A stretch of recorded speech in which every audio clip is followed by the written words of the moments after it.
Do you think the administration is going overboard with deportations and that this case illustrates that? No, it doesn't, because this kind of thing actually happens kind of frequently. It's a huge organization, Homeland Security, and wires get crossed. One of my analysts, in fact, used to be a prosecutor for the INS, used to be an immigration judge. He said it happened to him with in one of his cases. You know, these things happen, and they found out about it later. The people never even got off the plane.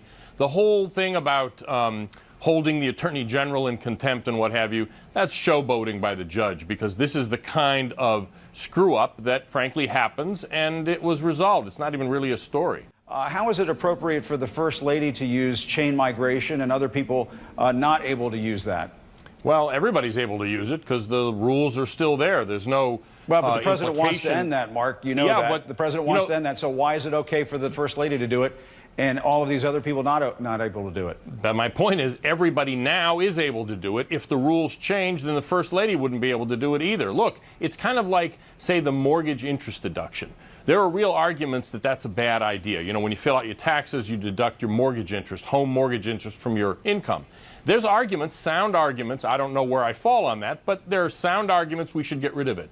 Does that mean that if you believe in those arguments, you should not take the mortgage interest deduction? It'd be ridiculous. Well, Nobody let me ask you does. this. You'd be an idiot. Since you're against this issue, you're against this use of chain migration, Mark, if I could ask you this, do you think that the First Lady's parents should have been blocked from coming into the country? If we had changed the rules before then, yes. Or actually, wait, let me qualify that, because the bill that the president was promoting that actually almost passed in the House would not have prevented the First Lady's parents from coming. It just would have not given them green cards. They would have been able to stay with a renewable visitor visa so that they didn't end up going on Medicare.